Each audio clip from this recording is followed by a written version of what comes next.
il y a vraiment une traversée de plein de questions liées au rapport qu'on entretient avec le vêtement. Intime, politique, sociologique. Tout le monde a forcément un rapport au vêtement parce qu'on est tous obligés de s'habiller tous les matins. Et donc, ça amène beaucoup de questions sur nous finalement. Pour essayer de résumer le spectacle, il y a un peu une phrase, une expression du vêtement qu'on aime bien utiliser. Est-ce que la Bible fait le moine? Le vêtement joue quelque chose et il s'agit de mettre en jeu cette relation qui est hyper commune, qui concerne tout le monde. Comment on s'habille, pourquoi on s'habille, qu'est-ce que ça raconte de nous, de comment on a été éduqué, de quelle femme on est, ou de quel homme on est, ou de quelle place on tient dans la société.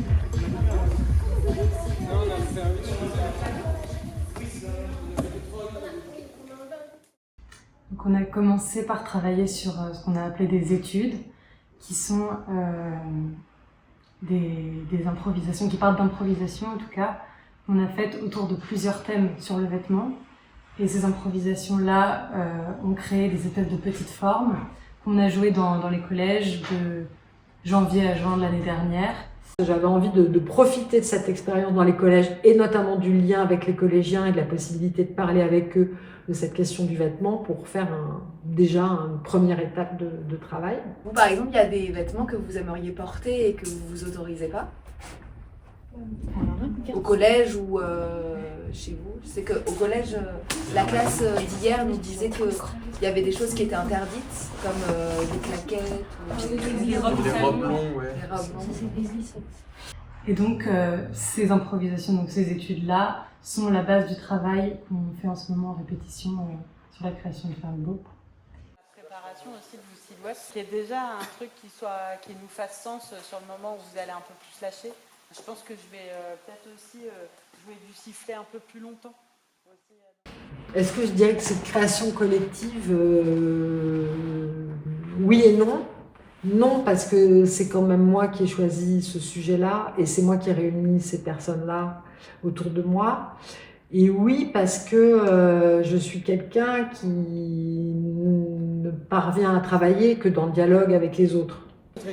Donc chacun est à son endroit, propose des choses et me permettent à moi de mieux cerner ce que je veux dire. Et c'est beaucoup dans le dialogue avec eux que je m'oblige à formuler ces intuitions. Quand on faisait les chorégraphies avec Thomas Lebrun, elle venait avec nous de temps en temps les faire avec nous. Ouais. Elle disait moi aussi j'ai besoin d'essayer de les faire pour me rendre compte.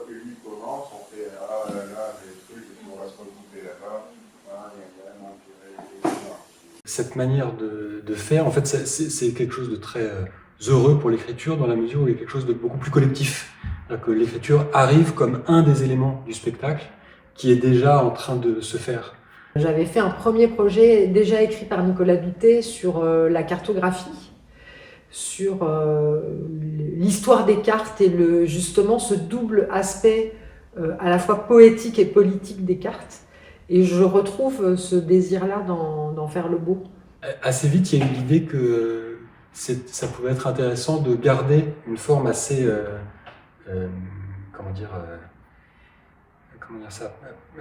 comme une forme de montage avec des transitions abruptes ou une absence de transition. Comme la matière de départ était un énorme corpus de textes où on a parlé de plein de choses, aussi bien du goût que de la mode, évidemment, que du féminisme, du genre, de l'identité, de Pierre Bourdieu, beaucoup de choses.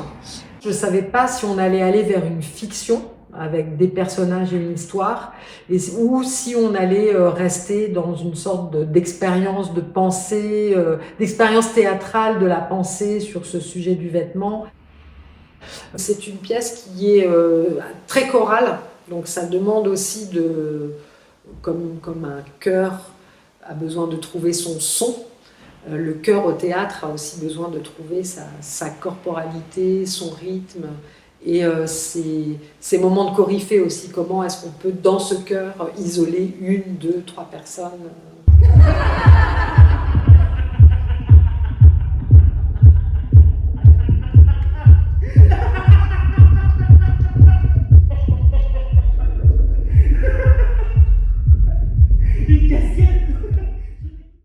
savais théoriquement que la figure du défilé serait présente. Parce que c'est le défilé de mode évidemment, mais c'est aussi les parades militaires, c'est les cortèges, c'est le défilé du mariage, le cortège des enterrements, c'est le carnaval. Enfin, c'est vraiment un motif qui est très très lié aux vêtements. Mais effectivement, à un moment donné, on s'est lancé dans un défilé avec beaucoup de changements de costumes au sein du même défilé. Et là, ça a été un moment assez important dans les répétitions parce qu'on s'est dit que là, on tenait sans doute la matrice, le schéma général dans lequel les autres séquences allaient pouvoir s'inscrire, s'articuler, se glisser. Au final, le spectacle n'est pas un long défilé, mais quand même, ce motif est vraiment central et le fait de l'éprouver, d'éprouver que aussi ce défilé pouvait être percé de prises de parole, que le texte avait sa place aussi dans ce défilé, oui, ça c'était un moment important. On a senti, c'est d'ailleurs assez émouvant quand ces moments-là arrivent en répétition où tout le monde sait que cette chose qui vient de se passer, elle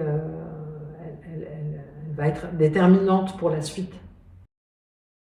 Sur un plateau de théâtre, et même dans la vie, mais sur un plateau de théâtre peut-être encore plus, on a l'impression qu'un vêtement représente la personne qu'on est. Et dans mon expérience, par exemple, j'ai pas vraiment l'impression que mes vêtements me représentent. Et du coup, je voulais un petit peu mettre en lumière le jeu qu'on a dans le rapport avec cette pièce de tissu qu'on est tous obligés d'avoir parce qu'il est interdit de se balader tout nu.